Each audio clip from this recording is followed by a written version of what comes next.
हम भारत के संविधान के बनने की शानदार कहानी को समझने जा रहे हैं। ये सिर्फ एक दस्तावेज नहीं है, बल्कि ये दुनिया के सबसे बड़े लोकतंत्र की नींव रखने का एक बहुत बड़ा प्रयास था। देखिए, ये कहानी 1947 की आज़ादी के साथ शुरू नहीं होती। नहीं, इसकी जड़ें तो दशकों पहले से ही जम रही थीं, जब स्वशासन यानी खुद के राज की मांग उठने लगी थी।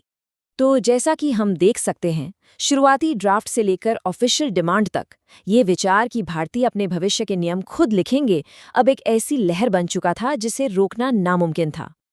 अब उस समय दुनिया में दूसरा विश्व युद्ध चल रहा था और ब्रिटिश सरकार को भारत के सपोर्ट की जरूरत थी। उन्होंने कई प्रस्ताव रखे, लेकिन हर बार वो एक सबसे जरूरी मांग को पूरा करने से चूक गए। ये जितने भी प्रस्ताव थे ना, August offer, Cripps mission, Wavell plan, ये सब असल में युद्ध में भारत का साथ पाने की कोशिशें थीं। लेकिन हर बार ये उस मुख्य मुद्दे से भटक जाते थे जो भारतीयों के लिए सबसे ज्यादा मायने रखता था। और असली टकराव की वजह यही थी। ब्रिटिश दे रहे थे डोमिनियन स्टेटस, जिसका मतलब था कि ठीक है, देश अपना चलाइए, लेकिन रहेंगे आप ब्रिटिश क्राउन के ही अधीन। वहीं दूसरी तरफ भारतीय नेताओं की मांग थी पूर्ण स्वराज की, यानी पूरी तरह से आजादी, बिना किसी बाहरी कंट्रोल के। आखिरकार 1946 में कैबिनेट मिशन प्लान पर बात बनी। ये एक बहुत बड़ा टर्निंग पॉइंट था, जिसने भारत की अपनी नियम पुस्तिका लिखने वाली सभा यानी कि कॉन्स्टिट्यूएंट असेंबली के बनने का रास्ता साफ कर दिया। तो प्लान तो बन गया था। अब अगला बड़ा काम था उन लोगों को चुनना जो इस नए राष्ट्र के भविष्य की कहानी लिखने वाले थे।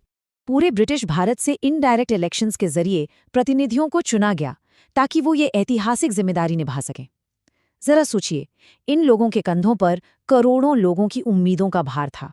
चुनाव के नतीजों ने उस वक्त की राजनीतिक तस्वीर एकदम साफ कर दी। कांग्रेस पार्टी को जबरदस्त बहुमत मिला, जिससे ये तय हो गया कि संविधान सभा की बनावट कैसी होगी और बहसें किस दिशा में आगे बढ़ेंगी। हालांकि मुस्लिम लीग ने इस पहली बैठक का बायकॉट किया, जो कहीं न कहीं भविष्य में होने वाले बंटवारे का एक इशारा था। लेकिन इसके बावजूद देश बनाने का वो विशाल काम शुरू हो चुका था। अब सभा के सामने सबसे बड़ी और सबसे मुश्किल चुनौती थी। इतनी सारी भाषाओं, धर्मों और संस्कृतियों वाले इस विशाल देश के लिए एक ऐसा संविधान तैयार करना जो सबको साथ लेकर चल सके। तो काम की शुरुआत हुई ऑब्जेक्टिव रेजोल्यूशन के साथ। ये सिर्फ एक डॉक्यूमेंट नहीं था, ये तो उस आज़ाद भारत की आत्मा की परिभाषा थी जिसका सपना देखा जा रहा था। इसके बाद सबसे अहम काम एक 7 लोगों की ड्राफ्टिंग कमेटी को सौंपा गया, जिसके अध्यक्ष थे महान कानूनविद डॉक्टर B.R. अम्बेडकर। इसी कमेटी ने संविधान को इसका फाइनल शेप दिया। जरा इस समय के बारे में सोचिए, 2 साल, 11 महीने और 18 दिन, मतलब लगभग 3 साल। इतना लंबा वक्त लगा संविधान के हर एक शब्द पर बहस करने, उसे बदलने और फिर जाकर फाइनल करने में। ये अपने आप में इस काम की गंभीरता को दिखाता है। और इस पूरे समय के दौरान संविधान सभा के कुल 11 सेशन हुए। हर सेशन में घंटों तक बहस चलती थी, ताकि हर एक आर्टिकल को, हर एक क्लॉज को अच्छी तरह परखा जा सके। दिलचस्प बात यह है कि संविधान 26 नवंबर 1949 को ही बनकर तैयार हो गया था, लेकिन इसे लागू करने के लिए जानबूझकर 2 महीने इंतजार किया गया। तारीख चुनी गई 26 जनवरी। ये वही तारीख थी जब 1930 में पूर्ण स्वराज का संकल्प लिया गया था। ये एक बहुत ही सिंबॉलिक कदम था।